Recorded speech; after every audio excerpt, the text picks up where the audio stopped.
Hello दोस्तों, मैं अनामिका सिंह स्वागत करती हूँ एक बार फिर से आप सबका आपके ही YouTube channel hi fi study में। दोस्तों, मैं आप लोगों के लिए बायोलॉजी का एक फाउंडेशन बैच स्टार्ट कर रही हूँ। उम्मीद है यह बैच आप लोग को पसंद आएगा। अगर इस बैच में कोई भी कमी होती है तो आप कमेंट बॉक्स में हमको बता दीजिएगा। वीडियो को पूरा देखिएगा, अपने दोस्तों में शेयर करिएगा, चैनल को लाइक और सब्सक्राइब करिएगा। वीडियो शुरू करने से पहले हम आपको बता दें, यह फाउंडेशन बैच जितने भी एग्ज़ाम में बायोलॉजी के क्वेश्चन आते हैं, जैसे एसएससी, रेलवे, यूपी पीसीएस या फिर स्टेट लेवल के जितने भी एग्ज़ाम होते हैं, उन सारे कोर्स को इसमें कवर किया जाएगा। सबके टॉपिक इसमें ऐड ऑन है, इसीलिए इसका नाम फाउंडेशन बैच रखा गया है। तो वीडियो को पूरा देखें, चैनल को लाइक, शेयर और सब्सक्राइब करें। आज का हमारा टॉपिक है सेल। सेल अर्थात कोशिका। कोशिका जो है वह जीवन की सबसे छोटी इकाई होती है। इसे जीवन की मौलिक इकाई के रूप में अर्थात फंडामेंटल यूनिट के रूप में जानते हैं। कोशिका का अध्ययन हम साइटोलॉजी के अंतर्गत करते हैं। कोशिका की खोज सर्वप्रथम 1665 ईस्वी में रॉबर्ट हुक ने की थी। अगर पूछा जाए कि इंडियन साइटोलॉजी के जनक कौन है, तो ए.के. शर्मा को फादर ऑफ साइटोलॉजी कहा जाता है। सेल थ्योरी किसने दिया, तो स्लाइडन और स्वान द्वारा कोशिका सिद्धांत दिया गया। कोशिका सिद्धांत है क्या? सभी जैविक जीव कोशिकाओं से बने होते हैं। कोशिकाएं जीवन की इकाई हैं और सभी कोशिकाएं पहले से बनी कोशिकाओं से बनती हैं। कोशिकाएं कोशिका विभाजन के माध्यम से अन्य कोशिकाओं से उत्पन्न होती हैं और कोशिका विभाजन के दौरान बेटी कोशिकाओं को पारित आनुवंशिक सामग्री ले जाती हैं। यह कोशिका सिद्धांत में कहा गया है। इसका मतलब क्या है? इसमें यह समझाने की कोशिश की गई है कि जितने भी जीव जंतु हैं वह पहले से उपस्थित जो हमारे इस अंदर कोशिका है, उसी से सारे जीव जंतुओं की कोशिकाएं निर्मित होती हैं। एक कोशिका हमेशा मल्टीपल डिवीज़न करती रहती है और अनेक कोशिकाओं का निर्माण करती है। समय समय पर यह कोशिकाएं नष्ट भी होती रहती हैं और नई कोशिकाएं बनती भी रहती हैं। इस कोशिका सिद्धांत में स्लाइडन और स्वान नामक वैज्ञानिकों ने यह सिद्ध किया है। फिर आप देखते हैं सेल स्ट्रक्चर। सेल स्ट्रक्चर कैसा होता है? पृथ्वी पर जितने भी जीव जंतु हैं जो सांसें ले रहे हैं, जो लिविंग ऑर्गेनिज्म है, सब में सेल पाया जाता है। किसी में एक कोशिका तो किसी में बहुकोशिका। कोई एक कोशिकीय होता है और कोई बहुकोशिकीय होता है। तो प्रत्येक जीवों की जो कोशिका होती है वो अनेक संरचनाओं से मिलकर बनी होती है। जैसा कि आप देख रहे हैं, यह कोशिका के एक चित्र आपके सामने है जो हिंदी और इंग्लिश दोनों में है। ना हिंदी मीडियम वालों को दिक्कत हो और ना इंग्लिश मीडियम वालों को दिक्कत हो। जिसमें आप देख रहे हैं सबसे ऊपर आपको दिखाई दे रहा होगा गोल्जी उपकरण अर्थात गोल्जी बॉडी, जिसे हम इंग्लिश में कहते हैं गोल्जी बॉडी। यह एक कप प्लेट और कप के नुमा संरचना होती है। इसके क्या कार्य हैं, इसको हम अभी एक एक करके नीचे पढ़ेंगे। पहले हम देख लेते हैं कोशिका में कौन कौन से कोशिकांग पाए जाते हैं। इन्हीं का नाम कोशिकांग होता है। इसे कोशिका संरचना भी कहते हैं। सेल स्ट्रक्चर, गोल्जी उपकरण पाया जाता है, प्लाज्मा मेम्ब्रेन यानी प्लाज्मा झिल्ली, तारक केंद्र अर्थात तारक केंद्र, lysosome, ribosome, mitochondria, endoplasmic reticulum. Endoplasmic reticulum दो प्रकार के होते हैं, एक रफ होता है और एक स्मूथ होता है, जिसे आप खुरदरा अंतःद्रव्यीय जालिका भी कह सकते हैं रफ एंडोप्लाज्मिक रेटिकुलम को। कोशिका द्रव होता है जिसे साइटोप्लाज्म, केंद्रक अर्थात न्यूक्लियस, केंद्रिका झिल्ली, न्यूक्लियर मेम्ब्रेन और चिकनी अंतःद्रव्यीय जालिका, यह इसमें पाया जाता है। इसको हम एक एक करके टॉपिक वाइज पढ़ेंगे कि यह होता क्या है। पहला हमने देखा था अपने कोशिका सेल में, सबसे पहले जो होता है वह कोशिका झिल्ली होती है अर्थात सेल मेम्ब्रेन होता है। तो कोशिका के घटक में हम इसको पूर्ण रूप से देखेंगे। सेल मेम्ब्रेन होता क्या है या बना कैसे होता है, इसका कार्य क्या है। सेल मेम्ब्रेन या प्रत्येक कोशिकाओं का बाहरी आवरण है। पौधों, जानवरों और सूक्ष्म जीवों की कोशिकाओं में मौजूद होता है। लिपिड, प्रोटीन और कार्बोहाइड्रेट की छोटी संख्या से बना होता है। इसका मुख्य कार्य कोशिका के अंदर जाने वाले व बाहर आने वाले पदार्थों का निर्धारण करना होता है।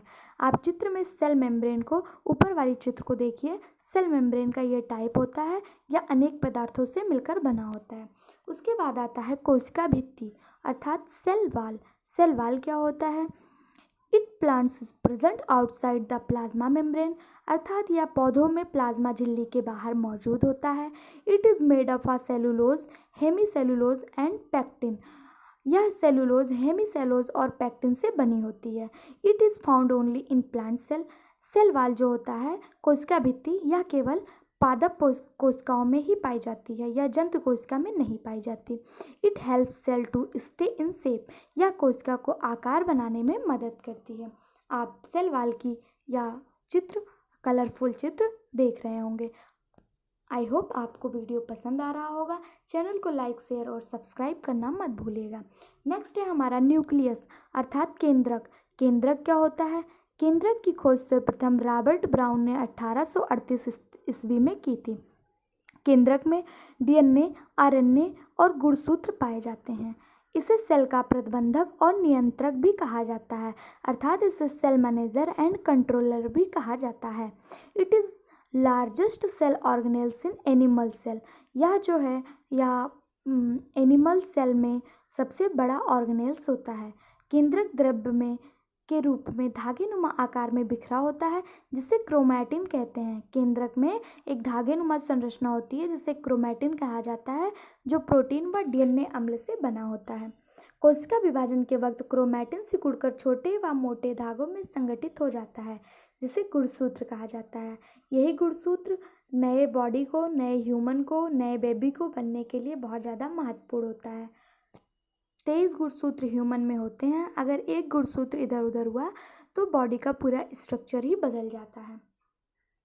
फिर आता है हमारा साइटोप्लाज्म। साइटोप्लाज्म क्या होता है? Cytoplasm occurs between the plasma membrane and nuclear envelope, plasma झिल्ली और परमाणु के बीच साइटोप्लाज्म स्थित होता है।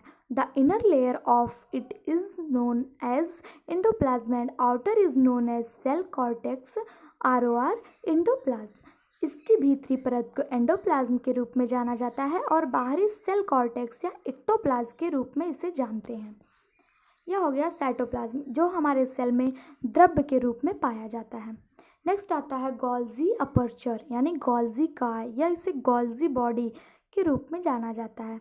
इसे सेल के डाकघर के रूप में भी जाना जाता है। इसे अगर पूछा जाए post office of the cell, तो गोल्जी बॉडी को कहा जाता है post office of the cell. Discovered by Camillo Golgi in 1898, 1898 ईस्वी में कैमिलो गोल्गी ने गोल्जी बॉडी की खोज की थी।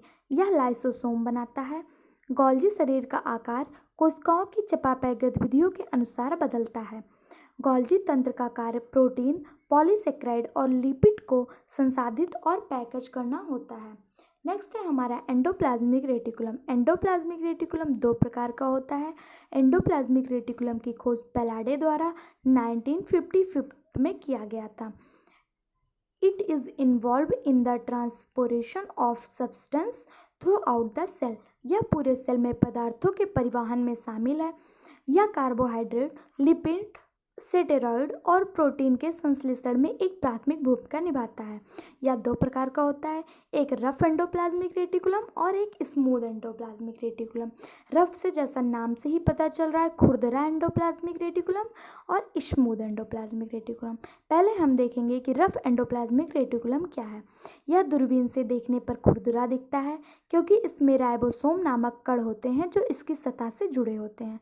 राइबोसोम, जो सभी सक्रिय कोशिकाओं में मौजूद है, प्रोटीन निर्माण की जगह है। निर्मित प्रोटीन को एंडोप्लाज्मिक रेटिकुलम का उपयोग करके आवश्यकता के आधार पर कोशिकाओं में विभिन्न स्थानों पर भेजा जाता है। फिर आता है हमारा स्मूथ एंडोप्लाज्मिक रेटिकुलम। यह कोशिकाओं के कार्य के लिए महत्वपूर्ण वसा और अणुओं या लिपिड के निर्माण में मदद करता है। नेक्स्ट है लाइसोसोम क्या होता है। Lysosome are a kind of waste disposal system of the cell. Lysosome cell के अवशिष्ट निपटान प्रणाली का एक प्रकार है। लाइसोसोम पाचक एंजाइम से भरे झिल्लीदार थैली होते हैं। लाइसोसोम को सेल के सुसाइडल बैग के रूप में जाना जाता है। Lysosome are also known as the suicidal bag of cell. Lysosome किसी भी विदेशी सामग्री को पचाकर सेल को साफ करने में मदद करता है। उसके बाद आता है माइटोकॉन्ड्रिया। माइटोकॉन्ड्रिया क्या होता है? इसकी खोज फ्लेमिंग ने की। इसे सेल के पावर हाउस के रूप में जाना जाता है। आपसे यह क्वेश्चन अक्सर पूछा जाता है, powerhouse of the cell क्या है? तो माइटोकॉन्ड्रिया। माइटोकॉन्ड्रिया को ही powerhouse of the cell कहते हैं। यह प्रोकैरियोटिक कोशिकाओं में अनुपस्थित होता है। यह आकार गोलाकार, रेशा या छड़ के आकार का होता है। आरएनए और राइबोसोम के साथ डबल फंसे हुए डीएनए माइटोकॉन्ड्रिया में पाए जाते हैं। जीवन के लिए आवश्यक विभिन्न रासायनिक गतिविधियों के लिए आवश्यक ऊर्जा एटीपी यानी एडेनोसिन ट्राइफॉस्फेट अणुओं के रूप में माइटोकॉन्ड्रिया द्वारा की जाती है। माइटोकॉन्ड्रिया को powerhouse of the cell क्यों कहते हैं? तो माइटोकॉन्ड्रिया में एटीपी का निर्माण होता है। एटीपी ऊर्जा का एक विस्तृत रूप है जिसमें ऊर्जा संरक्षित होता है, इसीलिए इसे powerhouse of the cell कहते हैं। नेक्स्ट आता है प्लास्टिड। प्लास्टिड क्या होता है? प्लास्टिड की खोज किसने की? इसके कार्य क्या हैं? तो plastid it is discovered by Haeckel. Haeckel द्वारा प्लास्टिड की खोज की गई। प्लास्टिड पौधों और शैवाल की कोशिकाओं में पाए जाने वाले प्रमुख अंग हैं। यह 3 प्रकार के होते हैं, ल्यूकोप्लास्ट, क्लोरोप्लास्ट और क्रोमोप्लास्ट। ल्यूकोप्लास्ट क्या होता है? बेरंग प्लास्टिड, अर्थात जिसके द्वारा पौधों में कलर नहीं पाया जाता है। जो सफ़ेद रंग के पौधे होते हैं, जैसे कवक हो गया, जैसे मशरूम हो गया, इसमें जो प्लास्टिड होते हैं वह ल्यूकोप्लास्टिड होते हैं। इसका कोई कलर नहीं होता है। प्रकाश संश्लेषण में इसकी कोई भूमिका भी नहीं होती है। जब वह कलरलेस होगा तो वह प्रकाश संश्लेषण कैसे कर पाएगा? इसका मुख्य कार्य भंडारण का होता है। संग्रहित सामग्री के आधार पर इन्हें 3 प्रकारों से विभाजित किया जाता है। एमाइलोप्लास्ट जो कार्बोहाइड्रेट को स्टोर करते हैं, एलेओप्लास्ट जो वसा को स्टोर करते हैं, और एलोरोप्लास्ट जो प्रोटीन बनाते हैं। अर्थात कहने का मतलब यह है, ल्यूकोप्लास्टिड जो होता है यह कार्बोहाइड्रेट, वसा और प्रोटीन का स्टोरेज करता है। यह स्वयं फोटोसिंथेसिस के माध्यम से भोजन का निर्माण नहीं कर सकता क्योंकि इसमें कोई भी कलर उपस्थित नहीं होता है। दूसरा आता है क्लोरोप्लास्ट। क्लोरोप्लास्ट क्लोरोफिल नामक हरे रंग का वर्णक है। ये प्रकाश संश्लेषण के लिए जिम्मेदार है, जो हरे पेड़ पौधों में पाया जाता है। यह प्रकाश, आप सभी जानते हैं, हरे पेड़ पौधे अपना प्रकाश संश्लेषण की क्रिया से अपने भोजन को स्वयं बनाते हैं, तो उसमें क्लोरोप्लास्ट नामक प्लास्टिड पाया जाता है। वे प्रकाश संश्लेषण के लिए जिम्मेदार होते हैं। क्लोरोफिल विद्युत चुंबकीय वर्णक्रम के नीले भाग में लाल भाग के बाद प्रकाश को सबसे मजबूती से अवशोषित करता है। प्रत्येक क्लोरोप्लास्ट का एक डबल झिल्ली यानी लिफाफे लिपोप्रोटीन से बना होता है। नेक्स्ट आता है क्रोमोप्लास्ट। क्रोमोप्लास्ट मूल रूप से प्लास्टिड होते हैं जो फलों और जड़ों और फूलों में विशिष्ट वर्णक के भंडारण के लिए जिम्मेदार होते हैं। अर्थात फूलों का जो अलग अलग रंग पाया जाता है, टमाटर का लाल रंग, बैगन का बैंगनी रंग, यह सब क्रोमोप्लास्ट द्वारा ही पाया जाता है। उसमें क्रोमोप्लास्ट नामक प्लास्टिड पाई जाती है। विकास शोधकर्ताओं द्वारा अध्ययन के अनुसार क्रोमोप्लास्ट का मूल उद्देश्य कीटों और जानवरों को आकर्षित करना है ताकि बीजों का फैलाव हो सके। प्लास्टिड 3 प्रकार के होते हैं, क्रोमोप्लास्ट, ल्यूकोप्लास्ट और क्लोरोप्लास्ट। तो आप सभी को पता चल गया कि क्रोमोप्लास्ट जो होता है वो अलग अलग कलर के रंग को प्रदर्शित करता है, जिसमें अनेक प्रकार के कलर, जैसे टमाटर का रंग लाल क्यों होता है? तो क्रोमोप्लास्ट के कारण। बैगन का रंग बैंगनी क्यों होता है? क्रोमोप्लास्ट के कारण। फूलों का रंग गुलाबी, हरा, पीला, नीला क्यों होता है? तो वह क्रोमोप्लास्ट के कारण। या कीटों, जब कलर अलग अलग प्रकार के होते हैं तो अलग अलग कीटे उनकी तरफ आकर्षित होते हैं और उनके बीजों का फैलाव होता है। और जो पत्तियों का हरा रंग, पौधों का हरा रंग, या क्लोरोप्लास्ट के द्वारा होता है। सफ़ेद रंग जैसे फफूंद और कवक में पाए जाते हैं तो यह ल्यूकोप्लास्ट के द्वारा होता है। यह एग्जाम में पूछा जाता है। नेक्स्ट आता है हमारा रिक्ताएँ यानी vacuoles. Composed of water and minerals. Vacuoles जो होते हैं वो पानी और खनिज से बने होते हैं। Bound by membrane called tonoplast. इसकी झिल्ली जो होती है वह टोनोप्लास्ट कही जाती है। जिससे यह बधी होती है रिक्तिकाएँ, उसके बाहरी परत को टोनोप्लास्ट के रूप में जाना जाता है। ये द्रव्य भरे कच्च और अक्सर कई कोशिकाओं में देखे जाते हैं। प्लांट सेल्स में वैक्यूल बहुत बड़े आकार के होते हैं। एक प्लांट सेल में आमतौर पर एक एकल लेकिन एक बड़े रिक्तिकाएँ जरूर होती हैं। यानी कि प्लांट सेल में वैक्यूल्स, रिक्तिकाएँ जो होती हैं बहुत बड़ी होती हैं और ह्यूमन सेल में छोटी होती हैं। रिक्तिकाएँ बहुत छोटी होती हैं और जानवरों की कोशिकाओं में बहुत कम होती हैं। फिर आता है सेंट्रोसोम। सेंट्रोसोम क्या है? केवल पशु कोशिकाओं में पाया जाता है या केवल एनिमल सेल में ही पाया जाता है या कोशिका विभाजन में मदद करता है। एनिमल सेल में ही क्यों पाया जाता है सेंट्रोसोम? क्योंकि यह सेल डिवीज़न में मदद करता है। प्लांट सेल में सेल डिवीज़न का कोई रोल नहीं होता, इसलिए उसमें सेंट्रोसोम नहीं पाया जाता है। फिर आपको हम दिखाते हैं कि एनिमल सेल और प्लांट सेल क्या क्या होते हैं, उनमें क्या डिफरेंट होता है। एनिमल सेल में कोशिका भित्ति नहीं पाई जाती है, जबकि प्लांट सेल में कोशिका भित्ति अर्थात प्लाज्मा मेम्ब्रेन पाया जाता है। एनिमल सेल जो होता है जनरली स्मॉल इन साइज होता है और पादप सेल जनरली लार्ज साइज होता है। सेल वॉल इज एब्सेंट अर्थात कोशिका भित्ति नहीं पाई जाती है। A rigid cell wall of cellulose example plasma membrane is present. Plant cell में प्लाज्मा मेम्ब्रेन प्रेजेंट होता है। Plastid are absent except Euglena. Euglena को छोड़कर जंतुओं में प्लास्टिड अनुपस्थित होता है, जबकि प्लांट सेल में पाया जाता है। प्लास्टिड अर्थात हरित लवक।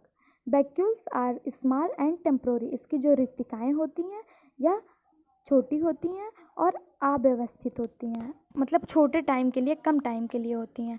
जबकि प्लांट सेल में mature plant have permanent and large central shape vacuoles पाया जाता है। इस अधिकांश जंतु कोशिकाओं में केंद्रक मध्य में होता है, जबकि पादप में परिधि की ओर होता है। कोशिका सामान्यतः छोटी होती है और पादप सेल में कोशिका बड़ी होती है। उम्मीद है आपको इतना समझ में आया होगा। अब हम देखते हैं एक कंपैरिजन एनिमल सेल और प्लांट सेल में क्या अंतर होता है। आप यहाँ पर देख रहे हैं ये जो कोशिका है ये वाली, ये आपको जंतु कोशिका दिख रही है और जो ये है ये पादप कोशिका है। जंतु कोशिका का आकार आप देख रहे हैं यह पूरी तरह से व्यवस्थित डबल हेलिक्स मॉडल में उपस्थित है और जो पादप कोशिका है यह केवल एक गोलनुमा संरचना में उपस्थित है। इसमें से लगभग सारी चीज़ें जंतु कोशिकाओं और पादप कोशिकाओं में पाई जाती हैं। जो नहीं पाया जाता है उन्हें हमने आपको ऊपर बता दिया है। उम्मीद है आपको इतना पसंद आया होगा। अगर वीडियो आपको पसंद आ रहा हो तो चैनल को लाइक, शेयर और सब्सक्राइब करना ना भूलें। अब हम पढ़ेंगे यूकैरियोटिक कोशिका और प्रोकैरियोटिक कोशिका क्या होता है। हमने आपको बताया कोशिका दो प्रकार के होते हैं। कोशिका के कितने भाग हैं, उन भागों के क्या क्या कार्य हैं। अब हम देखेंगे कोशिका प्रोकैरियोटिक और यूकैरियोटिक कोशिका क्या होता है। तो पहले हम जानेंगे प्रोकैरियोटिक क्या है, साथ ही साथ हम दोनों यूकैरियोटिक को भी पढ़ते चलेंगे जिससे हमें याद करने में आसानी होगी। Prokaryotic cell nucleus is absent. एक कोशिकीय में न्यूक्लियस जो होता है वो एब्सेंट होता है, जबकि यूकैरियोटिक में न्यूक्लियस यानी नाभिक पूरी तरह से प्रेजेंट होता है। प्रोकैरियोटिक कोशिका में गुणसूत्र मौजूद होते हैं, जबकि यूकैरियोटिक कोशिका में एक से अधिक संख्या में गुणसूत्र मौजूद होते हैं। प्रोकैरियोटिक में केवल एक गुणसूत्र होता है। प्रो से ही पता चल रहा है प्रिमिटिव। कैरियंस का मतलब है न्यूक्लियस, जिसमें प्रिमिटिव न्यूक्लियस पाया जाता है। पूरी तरह से अनुपस्थित हम नहीं कह सकते, प्रिमिटिव न्यूक्लियस। और यू का मतलब होता है ट्रू और कैरियंस का मतलब होता है न्यूक्लियस, यानी जिसमें वास्तविक रूप से न्यूक्लियस पाया जाता है। नेक्स्ट है हमारा लाइसोसोम एंड पैराक्सीसोम एब्सेंस। तो लाइसोसोम और पैराक्सीसोम्स एब्सेंस होते हैं और यूकैरियोटिक में प्रेजेंट होते हैं। प्रोकैरियोटिक यूनिसेलुलर होते हैं, कोशिकीय होते हैं, और ये मल्टीसेलुलर होते हैं यूकैरियोटिक। फिर आता है एंडोप्लाज्मिक रेटिकुलम एब्सेंस। प्रोकैरियोटिक में एंडोप्लाज्मिक रेटिकुलम जो हमने आपको ऊपर पढ़ाया वह एब्सेंस होता है और यूकैरियोटिक कोशिका में प्रेजेंट होता है। प्रोकैरियोटिक कोशिका में mitochondria, Golgi aperture, chloroplast, vacuoles और सेक्सुअल रिप्रोडक्शन एब्सेंट होता है, जबकि यह सारी चीज़ें यूकैरियोटिक कोशिका में प्रेजेंट होती हैं। उम्मीद है आपको पसंद आया होगा। अब आप एक चित्र यूकैरियोटिक कोशिका और प्रोकैरियोटिक कोशिका का देख सकते हैं। यह आपके सामने प्रोकैरियोटिक कोशिका है और यह आपको वेल डेवलप्ड यूकैरियोटिक कोशिका दिखाई दे रहा है। यूकैरियोटिक कोशिका जो है वह वेल डेवलप्ड ह्यूमन, जानवर, प्लांट जो हमारी नग्न आंखों से दिखाई देते हैं उसमें पाया जाता है। और प्रोकैरियोटिक कोशिका जैसा नाम से ही स्पष्ट हो रहा है प्रिमिटिव कोशिका, या केवल एक कोशिकीय जीव में होता है जो हमारी नग्न आंखों से हमें दिखाई नहीं देते हैं या इतने सूक्ष्म होते हैं। नेक्स्ट है हमारा कोशिका विभाजन। कोशिका विभाजन क्या होता है? कोशिका विभाजन दो प्रकार के होते हैं, जिन्हें सूत्रीय और अर्धसूत्रीय विभाजन अर्थात माइटोसिस और मियोसिस विभाजन के रूप में जाना जाता है। पहले हम देखेंगे माइटोसिस विभाजन अर्थात सूत्रीय विभाजन क्या है। तो it is parent cell split into two daughter cell. एक पेरेंट सेल दो डॉटर सेल का निर्माण करती हैं। माइटोसिस यह कि शरीर की अधिकांश कोशिकाएं किस प्रकार विभाजित होंगी? माता पिता कोशिकाओं से दो डॉटर सेल का निर्माण होता है। दोनों बेटी कोशिकाओं में एक दूसरे और माता पिता के समान गुणसूत्र होते हैं। जो एक कोशिका से दो कोशिका का निर्माण हुआ उसमें पहली ही कोशिका के समान गुणसूत्र पाए जाते हैं। इन्हें द्विगुणित कहा जाता है क्योंकि इनके पास गुणसूत्रों की दो पूर्ण प्रक्रिया होती है। इसे इस प्रकार से कह सकते हैं, जैसे एक मदर सेल है और एक मदर सेल से दो डॉटर सेल का निर्माण हुआ, फिर इन्हीं दो डॉटर सेल से दो डॉटर सेल का निर्माण होगा और यह प्रक्रिया आगे बढ़ती जाएगी। यह कहलाती है माइटोसिस की प्रक्रिया। इसमें गुणसूत्र समान होते हैं। फिर हमारा आता है मियोसिस यानी अर्धसूत्री क्या है? Meiosis create sex cells such as the male sperm and female egg cells. Female egg cells और मेल के स्पर्म से सेक्स सेल का निर्माण अर्धसूत्री विभाजन के दौरान होता है। It meiosis a small protein of each chromosome break off the sticks to another chromosome. This is called genetic recombination. यानी अर्धसूत्री विभाजन में प्रत्येक गुणसूत्र का एक छोटा हिस्सा टूट जाता है और दूसरे गुणसूत्र से चिपक जाता है, जिसे आनुवंशिक पुनर्योजन कहा जाता है। इतना आपके लिए इम्पॉर्टेंट है। उम्मीद है कि आपको पसंद आया होगा। आप यहाँ पर मियोसिस और माइटोसिस की प्रक्रिया को देख सकते हैं। यहाँ पर समझाया गया है एक मदर सेल, एक मिनट, जैसा कि यहाँ पर आप देख रहे हैं ये आपको मदर सेल दिख रहा है, फादर सेल। मदर सेल और फादर सेल से दो कोशिकाएं निर्मित हुई, दोनों से एक अलग अलग बेबी ट्यूब बन गया। यहाँ पर आपको माइटोसिस की प्रक्रिया दिखाई गई है। उम्मीद है आपको यह पसंद आया होगा। अगर आपको हमारा वीडियो पसंद आया है तो चैनल को लाइक, शेयर और सब्सक्राइब करें। दोस्तों तक यह वीडियो ज़रूर पहुँचाएँ। यह हमारा फाउंडेशन बैच का पहला वीडियो है। बेल आइकन पर क्लिक कर लीजिए, जिससे सारे वीडियोस आपको अवेलेबल होते रहें। आपको इकोनॉमिक्स का फाउंडेशन बैच इसी तरह से हमारे प्लेलिस्ट से मिल जाएगा तथा CET सेट जो सरकार नियम लागू करने वाली है उस पर आधारित वीडियो आपको अच्छे से मिल जाएगा। उम्मीद है आपको सब कुछ पसंद आया होगा। अगर आपको कुछ भी समझ में नहीं आता है तो आप हमारे कमेंट बॉक्स में कमेंट करके हमसे पूछ सकते हैं। Thank you so much. Like, share और सब्सक्राइब करना ना भूलें।